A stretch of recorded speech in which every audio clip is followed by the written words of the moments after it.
세상적으로는 추수 감사절을 어떻게 보낼 것인가, 또 세상적으로는 크리스마스를 어떻게 보낼 것인가에 대한 사실 스스로의 질문을 해야 되지 않겠습니까? 여러분, 하나님께 감사하십니까? 정말로 감사하십니까? 그냥 구원받은 거 말고, 그럼 삶 속에서 여러분들의 삶 가운데 사실 어떤 분들은 잘 되신 분들도 있는가 하면, 또 어떤 분들은 힘든 한 해, 코로나 때문에 힘든 한 해를 살아가신 분들도 분명히 계십니다. 과연 그러한 상황 가운데서 내가 어떻게 하나님께 감사할 것인가 라는 거죠. 예년에 비해서, 작년에 비해서 올해가 정말로 힘든 한 해이지 않았습니까? 그럼에도 불구하고 과연 신앙적으로 어떻게 하나님께 감사를 드릴 수 있을까라는 거예요. 우리가 늘 구원받은 것에 대한 감사는 날마다 하지 않습니까? 하나님의 은혜, 감사하지 않고 신앙생활하는 사람들이 어디 있겠습니까?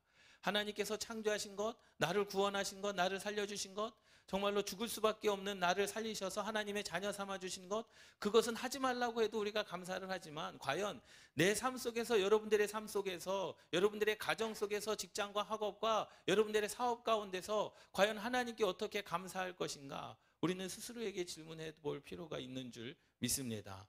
두 번째로는 세상적으로 크리스마스를 어떻게 보낼 것인가. 교회에서는 말씀하죠. 세상을 구원하기 위하여 예수 그리스도를 이 땅 가운데 보내셨다. 얼마나 큰 영광이고 얼마나 큰 기쁨이겠습니까?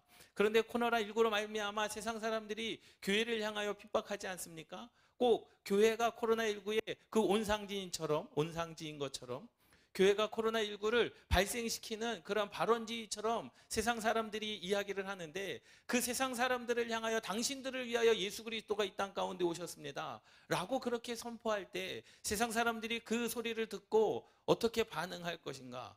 그래서 우리의 인생 가운데 올해만큼은 이 추수감사절과 크리스마스를 잘 보내야 되는 줄 믿습니다. 사실 신앙적으로, 영적으로 추수감사절 우리끼리니까, 믿음의 사람들끼리니까 그래도 감사할 조건들을 좀 찾아봅시다 해서 감사할 수 있지만, 세상적으로 크리스마스를 어떻게 보낼 것인가.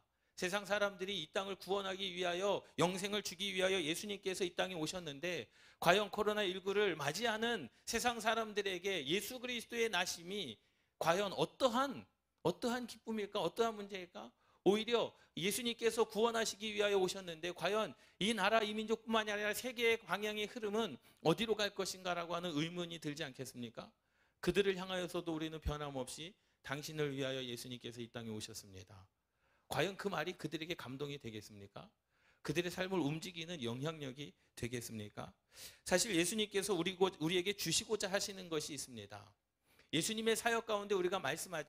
치유하셨다? 아니면 교육하셨다? 그런데 예수님께서는 이 땅 가운데 오셔서 우리에게 주시고자 하신 것은 딱 한 가지입니다. 그것은 뭐냐면, 그것은 요한복음 3장 15절 말씀, 그를 믿는 자는 영생을 얻게 하려 하심이라. 이것이 예수님께서 이 땅에 오신 목적입니다. 육신을 고치기 위해서 오신 것이 아니에요. 뭐 교육하기 위하여 이 땅 가운데 오신 것이 아닙니다. 예수님께서 이 땅 가운데 오신 목적은 단 한 가지 목적입니다. 그를 믿는 자는 영생을 얻게 하려 하심이라. 그것 때문에 십자가에 달려 죽으신 줄 믿습니다. 그 외의 모든 것들은요, 부순적인 거예요. 왜 고치셨습니까? 영생을 얻게 하기 위하여 고치신 겁니다. 왜 교육하셨습니까? 그들에게 영생을 얻게 하려 하시기 위하여 그들을 교육하신 거예요. 그것에 대한 모든 목적이, 그들의 인생을 인도하신 목적도 영생을 얻게 하려 하심인 줄 믿습니다. 여러분들의 삶의 인도하심도 그러한 줄 믿으시기 바랍니다. 그렇기 때문에 이 예배의 본질이라고 하는 것은요, 하나님을 경외하는 겁니다.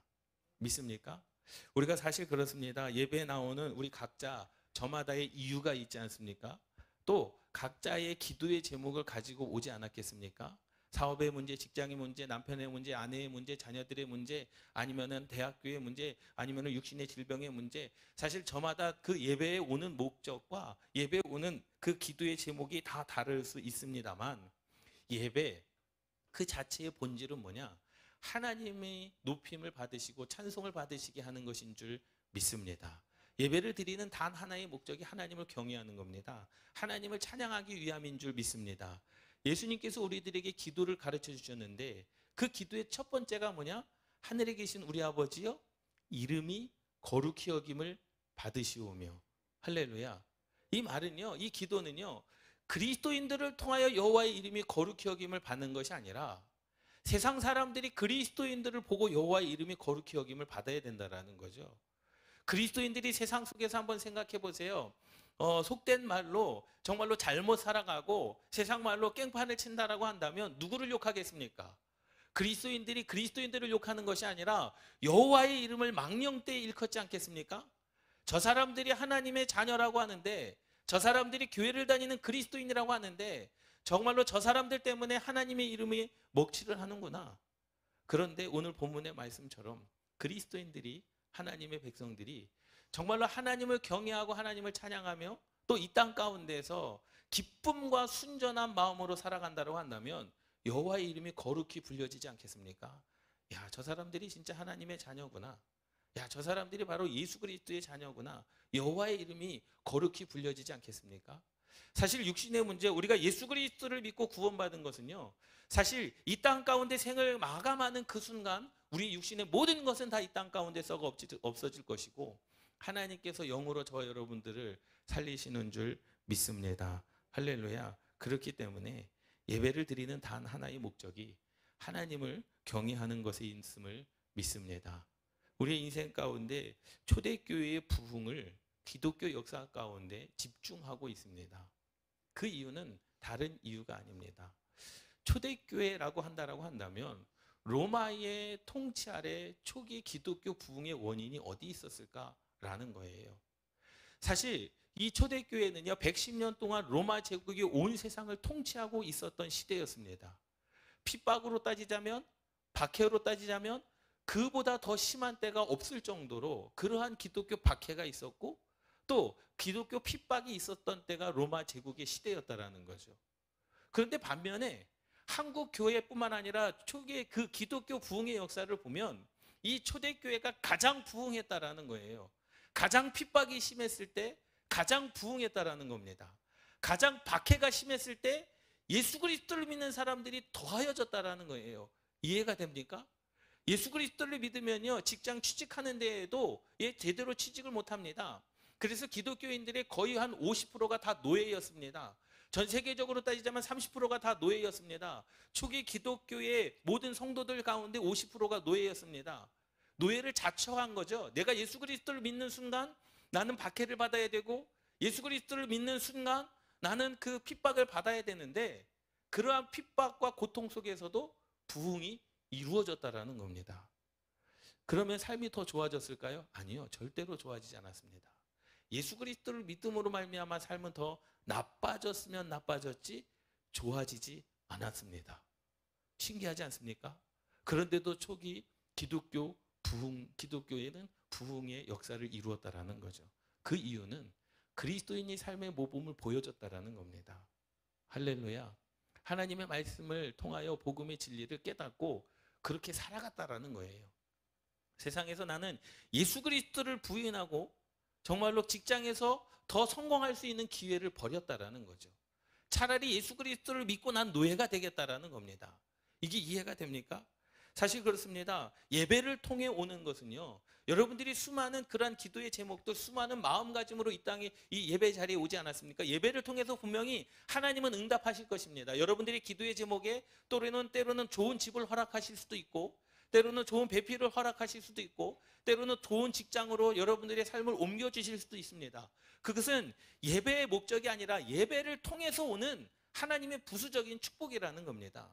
여러분들이 개인적으로 기도한 그 모든 것은 그냥 예배를 통하여 여러분들이 하나님을 경외하였기 때문에 여러분들이 하나님을 예배하였기 때문에 주시는 하나님의 그냥 부수적인 은혜임을 깨달으시기 바랍니다.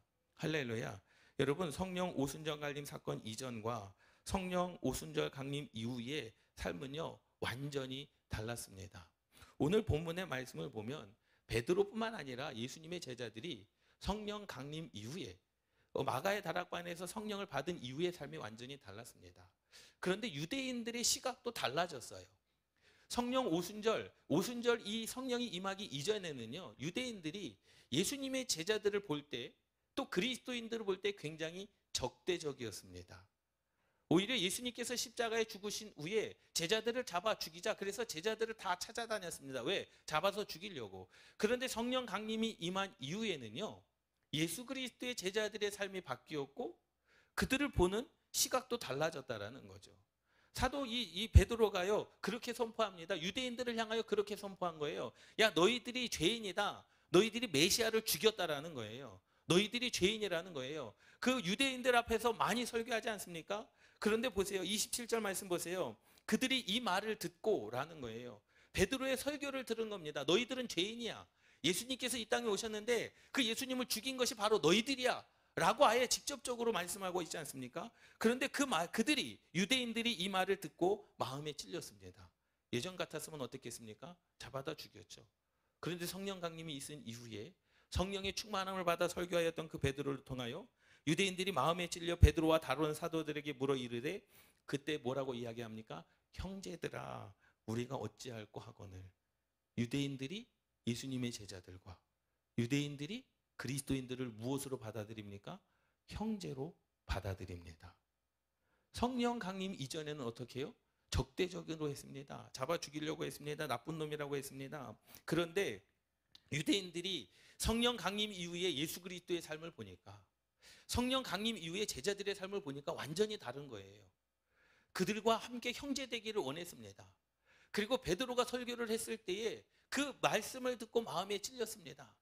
야, 그럼 그것을 어떻게 해야 되나? 예수님을 다시 살릴 수 없고, 그때 베드로가 이야기합니다. 베드로가 이르되 너희가 회개하여 각각 예수 그리스도의 이름으로 세례를 받고 죄사함을 받으라. 그리하면 성령의 선물을 받으리니 우리가 받은 성령을 너희도 받을 것이다. 그러니 뭐 하라는 겁니까?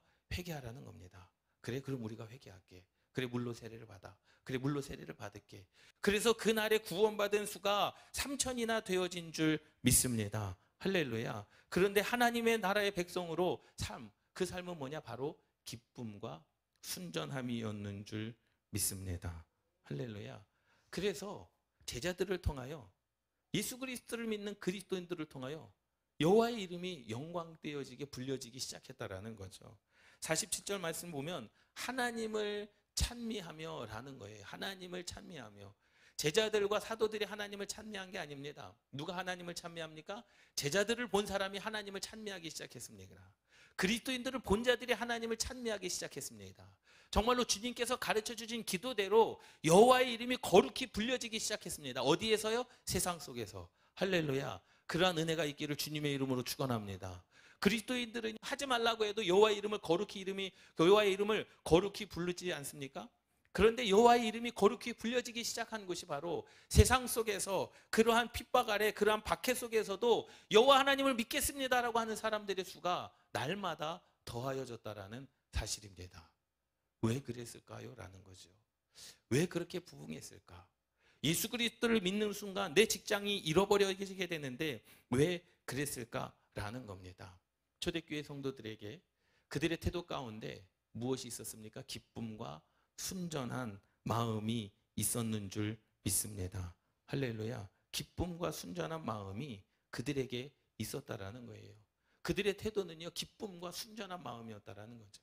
그런데 이 기쁨이라고 하는 것은요, 세상적으로 오는 기쁨, 이 순전한 마음이라고 하는 것은 순진한 마음이 아닙니다. 이 마음은요, 주님께서 주셔야지만 소유할 수 있는 그리스도인의 성품이라는 사실입니다.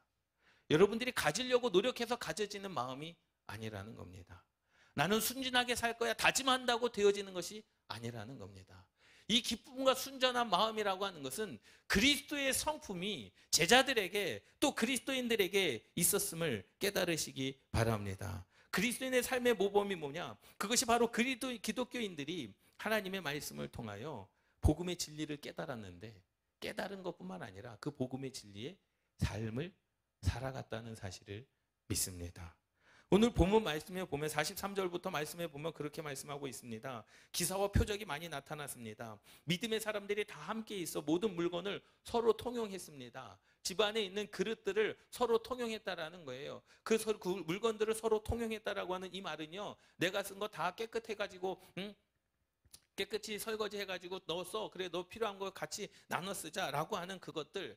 그런데 보세요. 고장난 것도 아니면 혹 더러운 것까지도 다 이해하며 서로 이해하며 사랑을 나누었다라는 사실입니다. 44절 말씀 보세요. 45절 또 재산과 소유를 팔았습니다. 여러분들의 재산을 팔아서 가난한 자들에게 줄 수 있겠습니까? 나의 소유 내가 손해보고 남에게 유익이 되는 삶을 살아갈 수 있겠습니까? 재산과 소유를 팔아 각 사람의 필요를 따라 나눠주기 시작했습니다. 그런데 이게 내가 한다고 되어지는 거냐라는 거예요. 남편이 한다고 아내가 그것을 따라주겠느냐라는 거죠. 아내가 한다고 남편이 그것을 동의해 주겠냐라고 하는 거예요. 그런데 이 기쁨과 순전한 마음이 그들 가운데 있었다라는 겁니다. 이거는 우리가 그렇게 하자라고 해서 되어지는 게 아니라 하나님께서 모든 믿는 자들에게 주신 성령의 충만함의 역사였는 줄 믿습니다. 할렐루야. 너나 할 것 없이 교제와 사랑이 이루어졌다라는 거죠. 재산과 소유를 팔아 각 사람의 필요를 따라 나눠주며 날마다 마음을 같이하여 성전에 모이기를 힘쓰고. 왜 성전에 모였겠습니까? 핍박과 박해가 너무나도 많았습니다. 그 기도는 뭐였겠습니까? 예수 그리스도를 믿는 순간 직장을 잃어버린 자들과 함께 눈물로 기도하는, 그리고 그리스도인의 삶을 살자라고 하는 다짐 아니었겠습니까? 그리고 집에서 떡을 떼며 기쁨과 순전한 마음으로 음식을 먹었다라는 거죠. 할렐루야. 여러분, 직장을 잃었는데 기쁨이 있었습니다. 박해를 받았는데 기쁨이 있었습니다. 예? 그리고 예수 그리스도를 믿음으로 말미암아 사회 속에서 다 배제를 당했는데도 기쁨이 있었습니다. 그것이 무엇입니까? 바로 성령의 은혜인 줄 믿습니다. 그래서 유대인들이 볼 때 이상하게 보기 시작한 거죠. 예전에 그들이 성령의 충만함을 받기 전에는, 예수님께서 십자가에 달려 죽으실 그때에는 모든 믿음의 사람들이, 제자들이 다 모아였는데 도망하였는데, 피하였는데, 나는 예수님의 제자가 아니라 부인하였는데, 예수님이 죽고 각각 자 흩어져 가지고 삶의 자리로 돌아갔는데, 지금 예수님이 죽고 난 이후에 그들의 삶이 완전히 달라졌습니다. 이제는 나는 그리스도인이다, 죽기를 작정하고 달려들기 시작했다라는 거죠. 그것을 보고 유대인들이, 그것을 보고 세상 사람들이 감동을 받기 시작합니다. 그때부터 누구로부터 말미암아? 세상으로부터 말미암아 하나님을 찬미하며 여호와의 이름이 높여지기 시작한 줄 믿습니다. 할렐루야. 사실 우리가 알고 있는 사도 바울의 제자 오네시모라고 하는 사람도 노예였습니다. 생각해 보세요. 교회 안에 노예가 50% 이상이었거든요. 그런데 왜 이렇게 교회 안에 노예가 많았을까? 그것은 다른 것이 아니라 교회 안에 노예와 여성 같은 사회적 약자들에게 평등했고 자비와 사랑이 있었다라는 거죠. 사실 노예였던 이 오네시모는요, 마지막에 에베소 교회의 감독이 됩니다. 목사가 됩니다. 그 안에서 그렇게 이루어졌다라는 거예요. 그를 그렇게 높였다라는 겁니다. 그것이 사람의 힘으로 되겠느냐? 절대 되어질 수 없습니다. 그렇기 때문에 오늘 말씀의 제목처럼 내가 나를 이끄는 삶이 아니라 주님이 나를 이끄는 삶을 살아가시기를 주님의 이름으로 축원합니다. 내가 내 삶을 선택하는 것이 아니라 주님께서 나를 선택하시고 이끄시는 삶을 살아가시기를 주님의 이름으로 축원합니다. 이제까지 성령의 경험을 하지 못했던 제자들과 그리스도인들은 자기가 자기를 이끄는 삶을 살았습니다. 그래서 자기가 살아보겠다고 도망쳤습니다. 자기가 살아보겠다고 예수님을 3번 부인했습니다. 자기가 살아보겠다고 예수님께서 죽으신 이후에 자기의 터전으로 갈릴리로 다시 돌아갔습니다. 그러나 성령의 충만함을 받은 이후에 그들의 태도는 완전히 달라졌다라는 거죠. 이제 내가 살기 위하여 도망하는 것이 아니라 주님을 위하여 죽기 위하여 모이기 시작했다라는 거죠. 그것이 그리스도인의 기쁨과 순전한 마음이기를 주님의 이름으로 축원합니다. 할렐루야. 그래서 유대인들에게 그렇게 말합니다. 베드로가 회개하고 각각 예수 그리스도의 이름으로 세례를 받고 죄사함을 받으라. 그것이 너희들이 살 길이라는 사실입니다. 유대인들을 향한 베드로의 설교는 성령에 의해 방언을 하는 것이며 너희가 메시아 예수를 죽였다는 내용으로 설교를 했습니다. 너희가 죽일 놈이다. 너희가 살인자다라는 거예요. 강하고 담대하게 전했습니다. 그런데 성령을 받은 후에 베드로의 설교를 듣고 유대인들이 그것에 마음에 찔려 회개하기 시작했고, 또 그리스도인들의 삶을 보니까 내가 나를 이끄는 삶이 아니라 주님이 나를 이끌어 주시는 삶이 그들의 삶 속에서 보여지기 시작한 줄 믿습니다. 할렐루야. 저 여러분들의 삶이 그래야 됩니다. 그래서요, 그 사람들이 어떻게 됩니까? 이제는 예수 그리스도로 말미암아 유대인들이 예수 그리스도로 말미암아 새롭게 제정된 의식들에 참여하고, 다시 말하자면 이때까지도 제사장을 불러 제사를 드렸던 유대인들이 이제는 예수 그리스도로 말미암아 성찬에 참여하기 시작하였고, 새로운 방식으로 율법을 이해하고 주님 예수 그리스도로 말미암아 사랑을 이해하기 시작하였고, 또 성령을 이해하기 시작했다라는 거죠. 새롭게 하나님의 백성의 삶을 살아가기 시작한 줄 믿습니다. 그러한 박해 속에서도, 그러한 핍박 속에서도 예수 그리스도를 믿으면 직장인을 빼앗겨있는 그러한 상황 속에서도 로마 제국 그 당시에 초기 기독교의 역사는 부흥의 역사를 이루어 나아간 줄 믿습니다. 할렐루야. 사실 이 시대에 교회가 필요한 것이 바로 이러한 것들입니다. 할렐루야. 할렐루야. 사실 어디 가서 나 어저께 교회 갔다 왔다라고 말하기가 참 무서울 정도 아닙니까? 예? 가지 말라는 교회는 왜 가냐는 거죠. 그래서 왜 우리한테 피해를 주냐라는 겁니다. 왜 그들이 그렇게 이야기를 할까라는 겁니다. 보세요. 이제 44절에서 47절 아까 말씀을 드렸던 것처럼 성령의 충만함을 받은 사람들은 이제 자신의 삶을 살아가지 않습니다. 주님의 삶을 살아갑니다. 자신의 생각대로 살아가지 않습니다. 주님께서 주신 마음으로 인생을 살아갑니다. 거기엔 사랑이 가득했습니다. 이해가 가득했습니다. 거기에는요, 실제적인 나눔과 더불어 이제 기쁨과 순전한 마음, 이 마음을 가진다고 해서 가져지는 것이 아니라 주님께서 주시는 마음으로 말미암아 자원하는 사랑, 자원하는 이해, 자원하는 베품, 자원하는 구제가 있었음을 깨달으시기를 바랍니다. 할렐루야. 그것이 그들 가운데 있었다라는 사실이죠. 그들 가운데 이해가 있었고 그들 가운데 허물은 없었지만 존중하는 마음이 그들 가운데 있었음을 깨달으시기 바랍니다.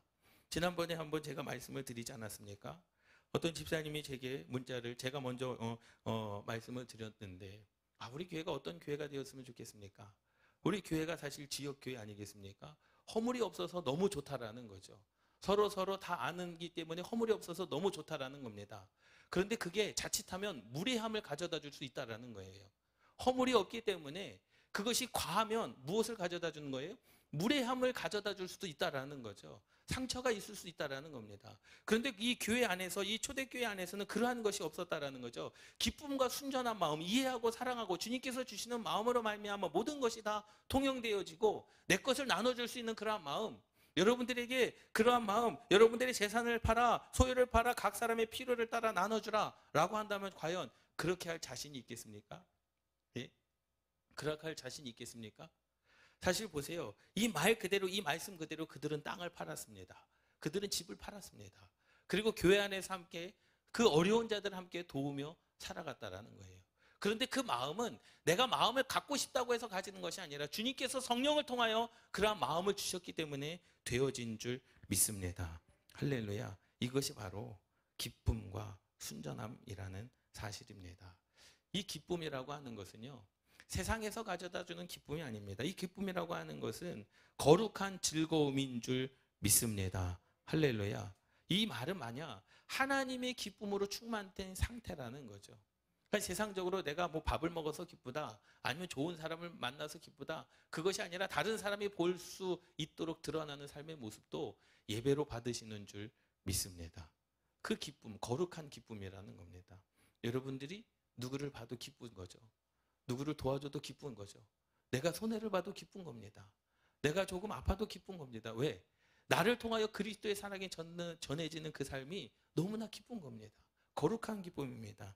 이 기쁨은 찬양하다라고 하는 말, 이 말과 똑같은 거예요. 우리가 여호와 하나님을 찬양합니다. 거룩한 기쁨입니다. 하나님께 드리는 기쁨입니다. 왜 그들이 그렇게 할 수 있었던 이유는 무엇일까?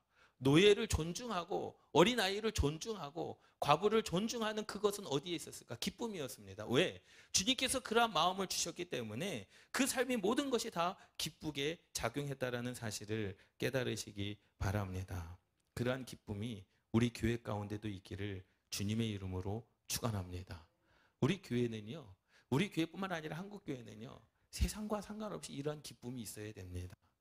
세상이 교회를 손가락질하여도, 세상이 교회를 향하여 왜 모이냐, 코로나19인데 왜 모이냐, 살기 위하여 모이냐, 뭐 우리는 뭐 다 죽으라는 소리냐, 그러한 소리와 상관없이 우리는 기쁨이 충만해야 되는 줄 믿습니다.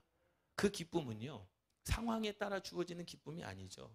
박해가 심했습니다. 핍박이 심했습니다. 직장을 잃었습니다. 그럼에도 기쁨이 충만했다라는 겁니다. 이것은 주님이 주시는 마음이라는 거죠. 그래서 유대인들이 그리스도인들을 다시 보기 시작한 거예요. 그래서 로마인들이 그리스도인들을 다시 보기 시작한 겁니다. 그 로마 제국의 시대에 초기 기독교 부흥의 역사가 놀라운 부흥의 역사를 가져다 주지 않습니까? 그리고 순전함이라고 하는 것, 다른 사람들이 볼 때 다른 사람들이 실족해서 넘어지게 하는 사람이 아니라 마음의 부담도 없고 즐겁고 행복한 그러한 사람들이 바로 순전한 자들이라는 겁니다. 이 순전함이라고 하는 것은요, 표현하기가 좀 그래서 순진하다라는 말이 아닙니다. 저 사람은 내가 그냥 뭘 갖다 줘도 믿을 만한 사람이야, 이러한 사람입니다. 똑같은 말을 해도 저 사람이 이야기하면 기분이 나쁜데 저 사람이 이야기하면은요 그냥 용서가 되어지는 거예요. 예수 그리스도 성령의 체험이 있기 전 베드로의 설교는요 적대감을 불러일으켰지만 성령 체험 이후에 베드로의 설교는 마음의 찔림을 유대인들에게 가져다 줬다라는 거죠.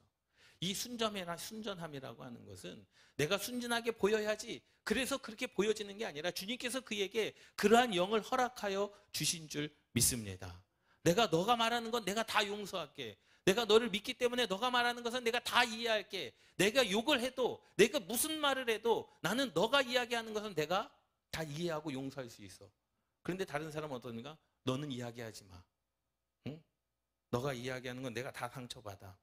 응? 저 사람이 이야기하는 것은 괜찮은데 너가 이야기하는 것은 상처를 받아. 이것이 무엇의 차이입니까? 이 순전함의 차이인 줄 믿습니다. 이 순전함이라고 하는 이 말 그대로 다른 사람들이 볼 때 걸려서 넘어지는 것들이 없는 그러한 마음, 저 사람과 있으면 행복한 거예요. 저 사람과 있으면 기쁜 겁니다. 세상의 박해 속에서도, 세상의 핍박 속에서도, 그러한 삶을 통해서도 그냥 저 사람과 있으면 마음이 위로가 되는 겁니다. 특별히 무엇을 해주어서가 아니라 그것이 바로 주님의 마음인 줄 믿습니다.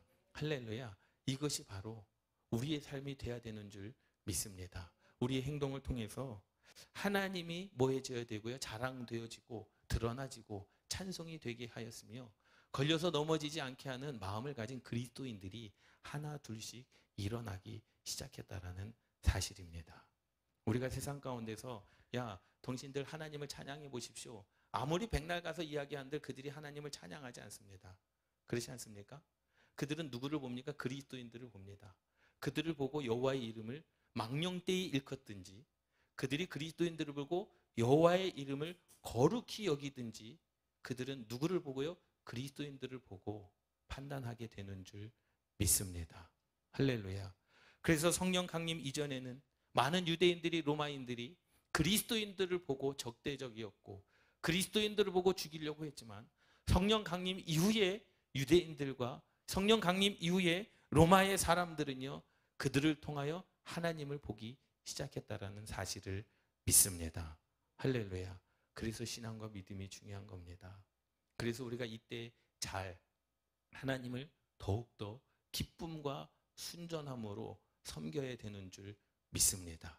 이제까지 세상 사람들이 그리스도를 통하여 여호와의 이름이 망령되이 일컬어졌다라고 한다면, 우리의 삶을 통하여 우리가 무엇을 해서가 아니라 하나님께서 우리에게 주시는 그 기쁨과 순전함으로 말미암아 이제 여호와의 이름이 거룩히 불려지는 놀라운 역사가 일어나기를 주님의 이름으로 축원합니다. 모든 사람들이 하나님을 찬미하며 또 온 백성에게 칭송을 받으니, 칭송을 받았다, 사람이 칭송을 받은 게 아닙니다. 여호와 하나님께 찬양을 드렸다라는 겁니다. 주께서 구원받는 사람을 날마다 더하게 하시니라. 여러분, 이들이 나가서 전도했습니까? 아니요. 이들이 나가서 하나님의 말씀을 가르쳤습니까? 아니요. 이들이 나가서 하나님의 말씀, 예수 그리스도를 믿으라, 회개하라, 천국이 갔다 왔다 선포했습니까? 아니요. 그들은 삶이 전도였는 줄 믿습니다. 그들의 삶을 보고 구원받는 자의 수가 더하여졌다라는 사실입니다. 이것은요 내가 한다고 되어지는 것이 아니라 주님이 나를 이끄셔야만 되는 줄 믿습니다. 할렐루야. 그래서 그리스도인이라고 한다면 예수의 제자들에게는 반드시 있어야 될 삶의 정신, 그것이 바로 기쁨과 순전한 마음입니다. 여러분 항상 기뻐하시기를 주님의 이름으로 축원합니다. 그것이 바로 하나님의 백성이 가져야 될 기본적인 삶이라는 거죠. 믿습니까? 그렇기 때문에 예수님께서 가르쳐 주신 대로 저와 여러분들이 기쁨과 순전한 마음으로 삶을 살아간다라고 한다면, 적대적이었던 여러분들의 주변 사람들도요, 기독교를 향한, 그리스도를 향한 적대적이었던 세상 사람들, 유대인들에게까지도 칭찬을 받는, 여호와 하나님이 거룩히 여김을 받는 그러한 삶의 역사가 저와 여러분들 가운데 일어나게 된다는 사실을 믿습니다. 그렇기 때문에 우리의 삶은요 내가 나를 이끄는 삶을 살아가면 안 됩니다. 주님이 나를 이끄셔야 됩니다. 내가 나의 삶을 결정하는 것이 아니라 주님께서 내 삶을 인도해 주셔야 되는 줄 믿습니다. 기쁨과 순전한 마음, 하나님이 백성이 가져야 할 가장 기본적인 삶의 자세, 이것이 바로 저와 여러분들의 삶의 자세가 되고, 또 그 기쁨과 순전한 마음을 가지고 살 수 있는 방법은 주님을 의지하는 것밖에 없습니다. 주님이 나를 이끄시도록 나를 내어드리는 것, 이것이 바로 초대 교회의 부흥의 역사, 모든 그리스도인들의 삶의 역사, 그 삶을 보고 유대인들이 나도 예수를 믿겠다, 내가 예수를 죽인 것을 내가 회개하겠다, 내가 예수 그리스도를 직접 잡아 죽이진 않았지만 우리 유대인의 그 죄를 내가 회개하겠다, 우리가 가지고 살 수 있는 방법, 주님을 의지하는 것밖에 없음을 믿습니다. 여러분, 이 마음이 있으면 사실 우리의 인생 가운데 감사하는 것도, 내 육신 가운데 핍박이 있다고 해서 이 유대인들이, 이 제자들이, 사도들이 하나님을 불평했습니까? 직장을 잃었다고 그들이 하나님을 원망했습니까? 그들이 박해를 받았다고 하나님께 울부짖으며 떼썼습니까? 아닙니다. 그러한 것과 상관없이 주님께서 그들에게 마음을 주셨기 때문에 기뻐할 수 있었고, 순전한 마음이 그들에게 있었는 줄 믿습니다. 여러분, 우리가 추수감사절을 잘 지내야 됩니다. 영적으로 구원해 주신 것 알죠? 하나님께서 창조해 주신 것 알죠? 죽을 수밖에 없는 저와 여러분들을 살리신 것 압니다. 그런데 그것보다도 더 내 상황은 이 초기 기독교의 역사처럼 핍박이 있고 박해가 있었고, 때로는 직장을 잃었던 사람들, 때로는 소외된 사람들이었지만은 주님께서 주시는 그 마음으로 말미암아, 주님께서 나를 이끄시는 그 마음으로 말미암아 온전히 기쁨과 순전함에 차고도 넘쳤던 것처럼 우리가 서로에게 힘이 되고 또 위로가 되고 또 기도의 동역자가 되시기를 주님의 이름으로 축원합니다. 저와 여러분들의 삶, 이제는 나를 의지하는 것이 아니라 주님을 의지하시기를 주님의 이름으로 축원합니다.